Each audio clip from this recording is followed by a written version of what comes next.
We are the Gujarat Technological University. Since its inception over a decade ago, GTU has been empowering young and curating minds to realize their true potential. Over 4 lakh inspired students are enrolled with one of the premier academic universities in India. With more than 450 affiliated colleges in its fold operating across 5 zones of the state, GTU, the International Innovative University, your place to move forward.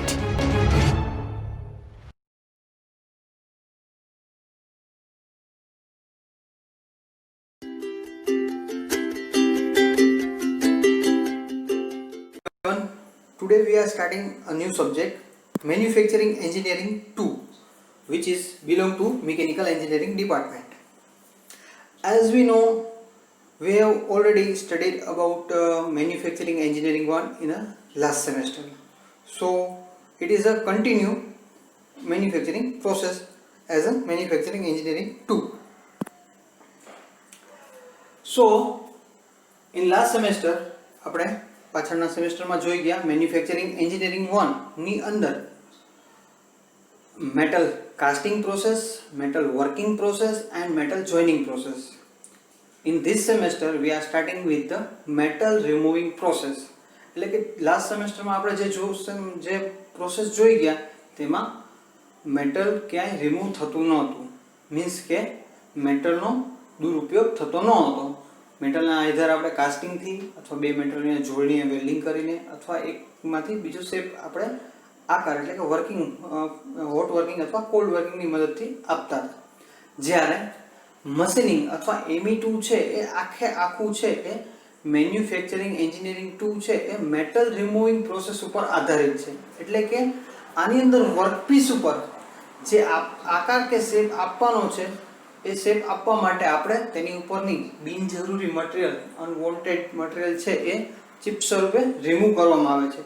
અને જે પ્રોસેસનો સમાવેશ કરેલો છે થાય છે એ આપણે આ સબ્જેક્ટમાં શીખશું. તો આપણે સ્ટાર્ટિંગમાં જોઈ લઈએ first of definition of machining. Machining શું છે તેની વ્યાખ્યા. તો જોઈએ, metal cutting or machining is the process of producing a workpiece by removing unwanted material from a block of material or workpiece. એટલે કે મેન્યુફેક્ચરિંગ અથવા તો મશીનિંગ અથવા મેટલ રિમૂવિંગ પ્રોસેસ એ પ્રોસેસ છે કે જેમાં વર્કપીસ એટલે કે મટીરીયલની ધાતુ ઉપરથી બિનજરૂરી ધાતુ ચિપ સ્વરૂપે દૂર કરી અને યોગ્ય શેપ આપવાની ક્રિયાને મશીનિંગ કહેવામાં આવે છે. બરોબર? તો અમુક એની કેરેક્ટરિસ્ટિક્સ છે. શું છે લાક્ષણિકતાઓ? તો કે મશીનિંગ છે ઓલમોસ્ટ આપણે જે આગળના પોર્શનમાં એટલે કે ME1 માં જોઈ ગયા એ બધી પ્રોસેસ પછી કરવામાં આવતી ફિનિશિંગ પ્રોસેસ છે. તો એ ઓલમોસ્ટ બધા જ પ્રકારની ધાતુ એટલે કે મટીરીયલ ઉપર કરવામાં આવે છે અને ઈઝી પણ છે. નેક્સ્ટ જોઈએ પ્રિન્સિપલ ઓફ મશીનિંગ. મશીનિંગ કઈ રીતે થાય છે?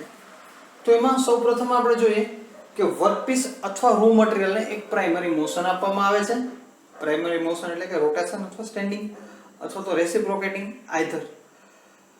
સેકન્ડ, યોગ્ય કટિંગ ટૂલ એટલે કે કટિંગ ટૂલ જે વર્કપીસ કરતાં હાર્ડ હશે મટીરીયલમાં એનો ઉપયોગ કરી યોગ્ય સ્પીડ, ફીડ અને ડેપ્થ ઓફ કટનો ઉપયોગ કરી અને બિનજરૂરી મટીરીયલ રિમૂવ કરવામાં આવે છે. બરોબર? કઈ રીતે રિમૂવ કરવામાં આવે છે તમે ફિગરમાં પણ જોઈ શકો છો.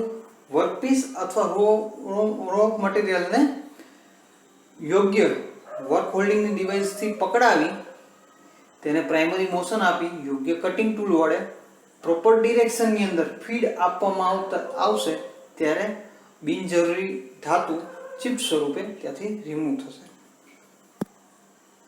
નેક્સ્ટ જોઈએ કેરેક્ટરિસ્ટિક્સ ઓફ મશીનિંગ.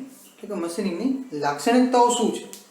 તો એ છે કે સૌપ્રથમ આપણે જોઈએ તો improve the dimension, accuracy and tolerance of the component. એટલે કે કમ્પોનન્ટ અથવા વર્કપીસ ઉપર જે આપણે ડિઝાયર ટોલરન્સ અને ડાયમેન્શન એટલે કે ચોકસાઈપૂર્વક જે માપ સાઇઝ જોઈએ છે એ મેળવી શકીએ છીએ. સેકન્ડ છે internal and external surface features. એટલે કે આ પ્રોસેસ એવી છે કે ઇન્ટરનલ એટલે કે અંદરની બાજુ તથા એક્સટર્નલ એટલે કે બહારની બાજુ બંને બાજુ કરી શકાય એવી પ્રોસેસ છે. નેક્સ્ટ છે specified surface finish can be achieve, એટલે યોગ્ય ઉચ્ચ ગુણવત્તાવાળું સરફેસ ફિનિશ આપણે મેળવી શકીએ છીએ. Last one, it may be economical to produce a part by machining, અને મશીનિંગ પ્રક્રિયા દરમિયાન જે પાર્ટ બનાવવામાં આવે છે તે સસ્તો એટલે કે ચીપ બને છે. નેક્સ્ટ જોઈએ એલિમેન્ટ ઓફ મશીનિંગ.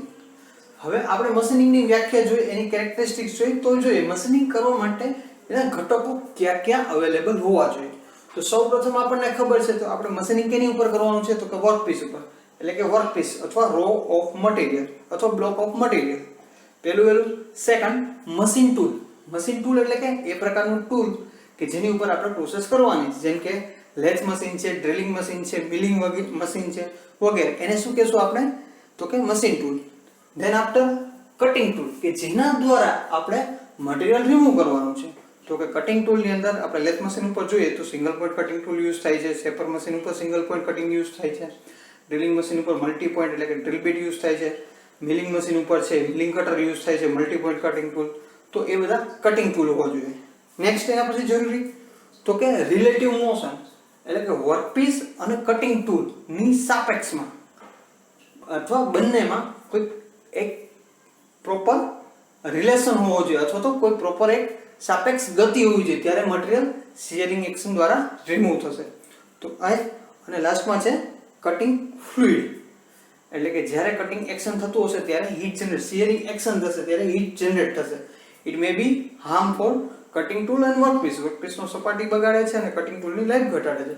તો ત્યારે એ બંનેને ઠંડા રાખવા માટે અને ચીપ રિમૂવ કરવા માટે ત્યાં કટિંગ ફ્લુઇડ વાપરવામાં આવે છે. તો આ પણ એક એનો મહત્વનો ઘટક છે. તો આ જોઈ ગયા આપણે એલિમેન્ટ ઓફ મશીનિંગ. ક્યાં હતા, તો કે પહેલા workpiece, machine tool, cutting tool, relative motion and cutting fluid. Next જોઈએ ડિફરન્ટ મેથડ ઓફ મશીનિંગ. મશીનિંગની ઘણી બધી રીતો છે, અલગ અલગ રીતે ઘણી બધી રીતે એને ક્લાસિફાય કરે છે. અહીંયા જસ્ટ હું તમારી સમક્ષ એના છે એ જસ્ટ નામ છે એ ક્લાસિફાય તરીકે ટાઈપ્સ તરીકે લીધેલા છે, જેની વિગતવાર ચર્ચા આપણે નેક્સ્ટ લેક્ચરમાં કરશું. તો અહીંયા આપણે જોઈએ તો પહેલા છે ઓર્થોગોનલ કટિંગ અથવા તો એનું બીજું નામ છે 2 ડાયમેન્શનલ કટિંગ.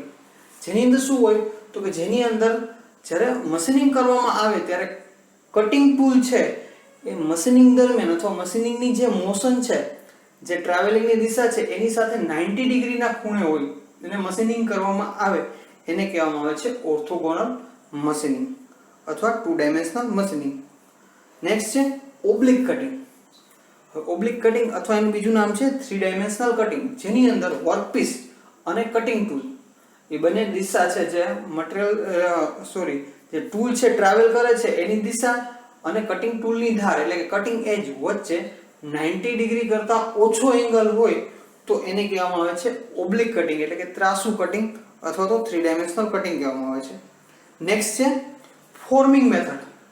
ફોર્મિંગ મેથડ એટલે કે જે પણ શેપ અથવા આકાર આપણે જોઈએ છે એની ઉલટી એટલે કે રિપ્લિકા વાળું ટૂલનો ઉપયોગ કરી અને આપણે મશીનિંગ કરીએ ત્યારે એને કહેવામાં આવે છે ફોર્મિંગ મેથડ. દાખલા તરીકે નટ બોલ્ટનો ચેમ્ફર વાળો ભાગ, તો ત્યાં આપણે ચેમ્ફર વાળું ટૂલ એ જે એંગલનું ચેમ્ફર આપવાનું છે એ પ્રકારનું ટૂલ લઈ જશું અને કોઈ પણ એક જ ડિરેક્શનમાં એને મોશન આપશું તો ત્યાં એ પ્રકારને જે પ્રકારનો ટૂલ છે એને ઓપોઝિટ ડિરેક્શનમાં એવો શેપ જનરેટ થશે, તો એને કહેવામાં આવે છે ફોર્મિંગ પ્રોસેસ.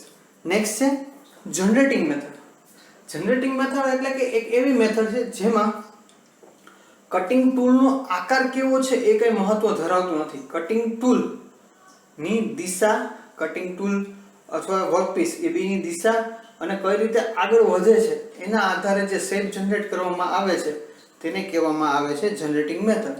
મીન્સ કે શાફ્ટ બનાવવો અથવા તો સિલિન્ડર બનાવવું, કોઈ સ્પિન્ડલ બનાવવું, કોઈ ટર્નિંગ ઓપરેશન વગેરે છે એ બધા છે એ જનરેટિંગ મેથડ છે. એટલે કે એમાં ટૂલનો શેપ મહત્વ રાખતો નથી, ટૂલની દિશા, ટૂલનો જે પાથ છે એના ઉપર આધાર રાખે છે. નેક્સ્ટ છે કન્ટિન્યુઅસ કટિંગ. એક ધારું મીન્સ કે જ્યારે લેથની અંદર ટર્નિંગ ઓપરેશન થાય છે તો એ કન્ટિન્યુઅસ મશીનિંગ છે ઇન્ટરમીડિયેટ. ઇન્ટરમીડિયેટમાં શું છે તો કે સ્ટેપ બાય સ્ટેપ. કન્ટિન્યુઅસ છે એ કટિંગ ટૂલ અથવા તો વર્કપીસ એક કોન્ટેક્ટમાં હોતા નથી, અમુક સમયંત્ર એ કોન્ટેક્ટમાં આવે છે અને મટીરિયલ રિમૂવ થાય છે. જેમ કે શેપર મશીનની અંદર આપણે સ્લોટ કરીએ છીએ, સિંગલ પોઇન્ટિંગ ટૂલ છે, પછી ગિયર બનાવવો છે મિલિંગ મશીન ઉપર તો મિલિંગ કટર છે, એના દાંતા વચ્ચે તીથ વચ્ચે જગ્યા હોય છે, તો એ જે પ્રકારનું કટિંગ કરે છે એને કહેવામાં આવે છે ઇન્ટરમીડિયેટ કટિંગ. તો આ થઈ ગઈ ડિફરન્ટ ટાઈપ્સ ઓફ મશીનિંગ, જેમાં આપણે પહેલા જોઈ ગયા orthogonal cutting, oblique cutting, forming method, generating method, continuous અને ઇન્ટરમીડિયેટ. તો મિત્રો આ બધું થઈ ગયું different types of machining method. Next લેક્ચરમાં આપણે જોશું કે આ બધી જે મેથડ છે એનો ઉપયોગ ક્યાં કઈ રીતે થાય છે, એનો તફાવત શું છે, જે કમ્પેરિઝન આપેલા છે એ, અને આગળ મશીનિંગની અંદર આપણે ડીપમાં જે પહેલા ચેપ્ટરની અંદર ને પછીના જે cutting fluid, cutting tool, material વગેરે જે પોઈન્ટ છે એ કવર કરશું. Thank you.